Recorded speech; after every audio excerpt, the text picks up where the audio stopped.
Oh,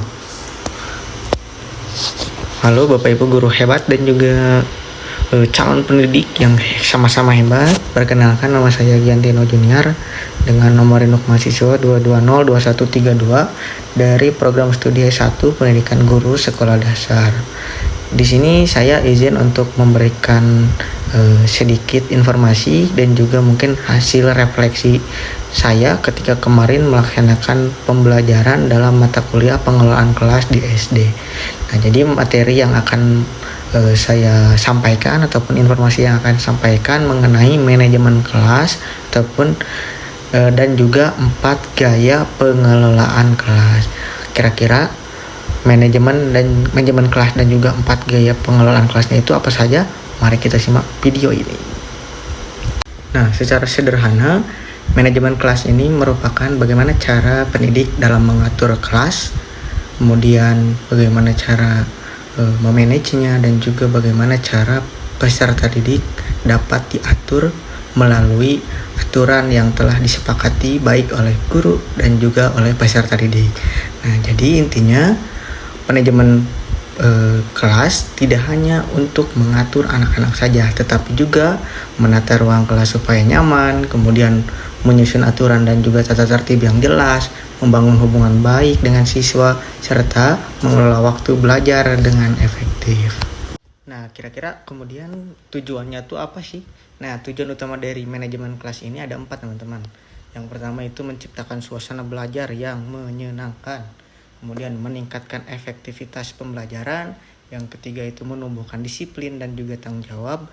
Dan yang terakhir itu mendorong perkembangan sosial dan emosional.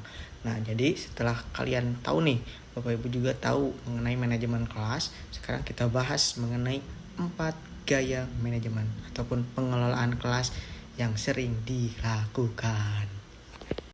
Oke, nah sebetulnya pendidik ataupun guru itu sebetulnya memiliki gaya dalam mengelola kelasnya tersendiri gitu ya. Namun di sini secara umum gaya dalam pengelolaan kelas itu ada 4, teman-teman. Yang pertama itu ada gaya otoritarian. Nah, jadi gaya otoritarian ini guru menjadi pusat kendali dan juga semua keputusan ada di tangan guru. Nah, sebetulnya gaya otoritarian ini memiliki plus minus ya, teman-teman. Nah, jadi kelebihannya itu kelas menjadi tertib dan juga tidak ribut mungkin ya, seperti itu. Kemudian untuk kekurangannya siswa bisa pasif. Nah, jadi teman-teman kalau misalkan kalian menerapkan gaya otoritarian dapat memungkinkan peserta didik itu pasif dan juga tidak terlalu aktif dalam pembelajaran. Nah, gaya selanjutnya itu gaya otoritatif. Nah, gaya kedua ini merupakan gaya yang paling umum, teman-teman. Gaya paling umum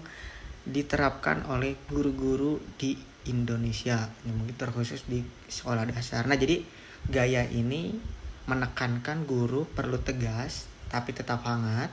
Kemudian guru tetap memimpin tapi siswa juga diajak terlibat. Jadi guru terlibat dan juga peserta didik pun ikut terlibat. Nah, jadi contohnya bagaimana? Nah, contohnya itu aturan kelas disusun bareng-bareng. Nah, jadi bersama siswa dan juga guru.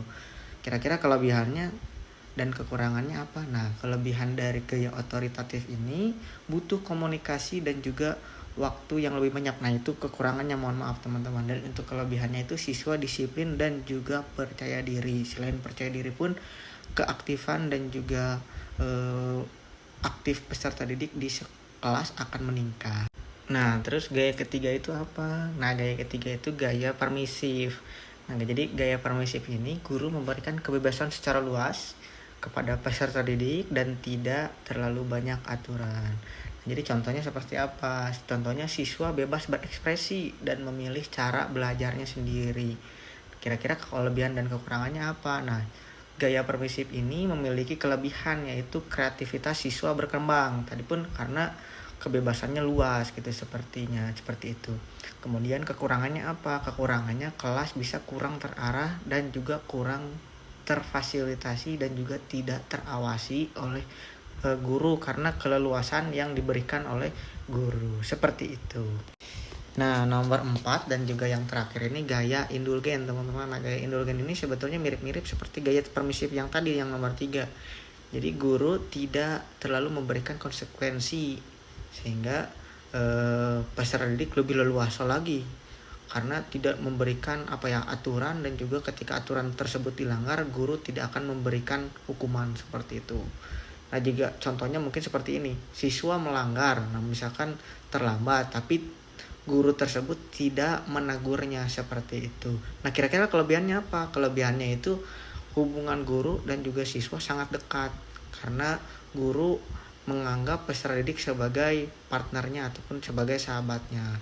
Nah, kekurangannya seperti apa? Kekurangannya yang pertama itu disiplin akan berkurang, kemudian tanggung jawab peserta didik pun akan turun, kemudian akan terjadinya ketidakbonderisan ataupun ketidak ada batasannya guru dan juga peserta didik. Nah, tadi merupakan penjelasan sedikit dan juga singkat mengenai manajemen kelas dan juga 4 gaya pengelolaan kelas. Nah, jadi intinya tidak ada gaya yang betul-betul murni benar ataupun salah gitu ya. Karena semua tergantung kepada situasi, kemudian karakteristik peserta didik dan juga tujuan pembelajaran yang akan dicapai. Tapi kalau misalkan dari saya sendiri mungkin ya, untuk gaya yang menjadi favorit gitu ya, gaya otoritatif karena sering menjadi pilihan yang lebih efektif karena menyeimbangkan kedisiplinan dan juga empati seperti itu teman-teman. Nah, mungkin itu saja yang bisa saya sampaikan, kurang lebihnya mohon maaf apabila banyak kesalahan. Wabillahi taufiq wal hidayah. Assalamualaikum warahmatullahi wabarakatuh.